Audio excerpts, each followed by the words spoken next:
Bonsoir à tous et à toutes. Merci de nous retrouver dans votre nouveau numéro revue de presse sur Pro-Concept Média.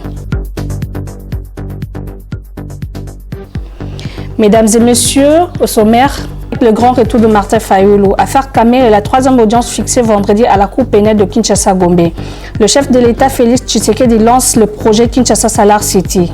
L'Assemblée nationale, l'opposition dénonce la communication de la présidente sur la désignation de membres de la CENI. La première dame de la RDC promet de réhabiliter le centre féminin Mama Mobutu.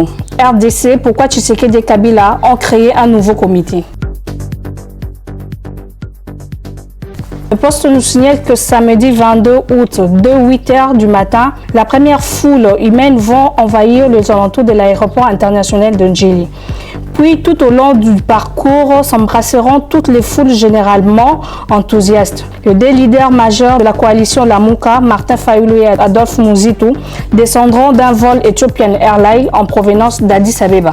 L'actualité.cd nous informe que ce vendredi 21 août, que la troisième audience dans l'affaire Vital Kamerhe est fixée à la cour d'appel Kinshasa. Cette dernière avait déjà renvoyé à 2 reprises l'affaire afin de régulariser la saisine. C'est après la courte audience, malgré le renvoi, les avocats du directeur de cabinet de Félix Tshisekedi se sont montrés sereins et la UNC implore Dieu pour la libération de Vital Kamerhe. Le chef de l'État, Félix Tshisekedi, lance le projet Kinshasa Salar City.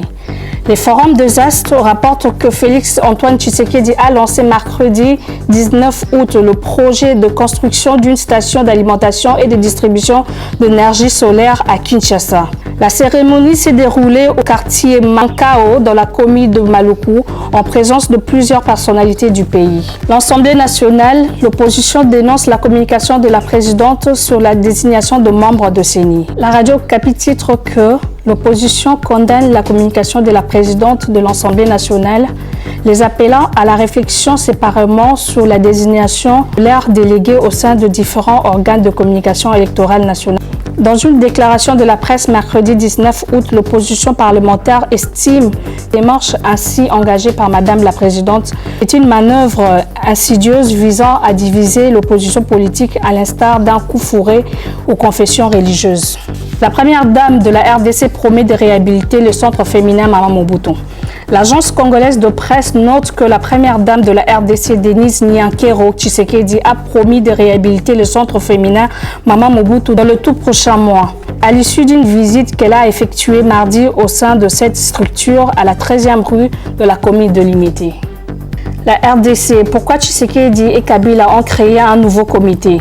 Le Jeune Afrique précise qu'alors qu'ils disposaient déjà d'un comité suivant les avancées de leur coalition, Félix Tshisekedi et Joseph Kabila ont mis en place une nouvelle commission plus réduite pour tenter d'aplanir leurs divergences.